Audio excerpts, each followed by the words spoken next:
ನಮಸ್ಕಾರ. ಇದೀಗ ನೀವು ನೋಡ್ತಿದ್ದೀರಾ ಉಪ್ಪೆ ನ್ಯೂಸ್. ನಾನು ನಿಮ್ಮ ಪ್ರಿಯ. ಚಂದ್ರಶೇಖರ್ ಆಜಾದ್ ರಾವಣ ಸಂಸದರು ನಗೀನಾ ಯುಪಿಯವರಿಗೆ ಈ ದೇಶದಲ್ಲಿ ದಲಿತರ ಮೇಲಿನ ದೌರ್ಜನ್ಯ ಹತ್ಯೆ ನಡೆಯುತ್ತಿರುವಂತಹ ಕುರಿತು ಸಂಸತ್ತಿನಲ್ಲಿ ಮಾತನಾಡಲು ಮನುವಾದಿ ಸ್ಪೀಕರ್ ಓಂ ಬಿರ್ಲಾ ಬಿಡಲಿಲ್ಲ.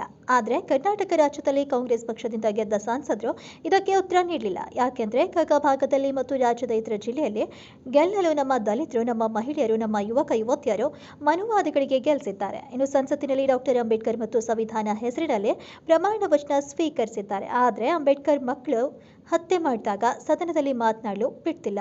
ಇನ್ನು ಡಾಕ್ಟರ್ ಅಂಬೇಡ್ಕರ್ ಸಂವಿಧಾನದ ಫೋಟೋ ಹಿಡಿದು ಮಾತನಾಡುವ ನಾಲಾಯಕ್ ಸಂಸದ್ರೆ ಅಂಬೇಡ್ಕರ್ ಮಕ್ಕಳನ್ನ ಹತ್ಯೆ ಆದಾಗ ಮಾತನಾಡಬೇಕು. ದಲಿತರ ಹತ್ಯೆ ನಿಲ್ಲಬೇಕೆಂದು ಸದನದಲ್ಲಿ ಅಂಬೇಡ್ಕರ್ ಮಗ ಮಾತಾಡುವಾಗ ಕೇಂದ್ರದಲ್ಲಿ ಗುಂಡ ಸರ್ಕಾರ ಬಿಡ್ತಿಲ್ಲ. ಇನ್ನು ನಮ್ಮ ದೇಶದಲ್ಲಿ ಹೆಮ್ಮೆಯ ಭಾರತ ಮಾತೆಯ ಮಡಲಲ್ಲಿ ದಲಿತ ವಿರುದ್ಧ ಸರ್ಕಾರವಿದೆ, ಗುಂಡಗಳ ಸರ್ಕಾರವಿದೆ. ದಲಿತರನ್ನ ರಕ್ಷಣೆ ಮಾಡೋಕೆ ಚಂದ್ರಶೇಖರ್ ಆಜಾದ್, ಅಕ್ಕ ಮಾಯಾವತಿ ಅವರಂತಹ ನಾಯಕರ ಅನಿವಾರ್ಯವಿದೆ ಅಂತ ಹೇಳಿದ್ರು. मार दिया तलवार से, पुलिस एफआईआर नहीं लिख रही, गिरफ्तारी नहीं कर रही है। राजकुमार जाटव को यहां मार दिया गोली से गाजियाबाद में, समझौते का दबाव बना रहे हो, गुंडागर्दी कर रहे हो। क्या हम इंसान नहीं? क्या हमारी माओ को दर्द नहीं होता? कौन देगा जवाब? कुर्सी में बैठे हो, चिपक के बैठे हो, तो करो न्याय। और नहीं कर सकते न्याय, नहीं दे सकते न्याय, तो छोड़ो कुर्सी। किसने कहा कुर्सी चिपकने को?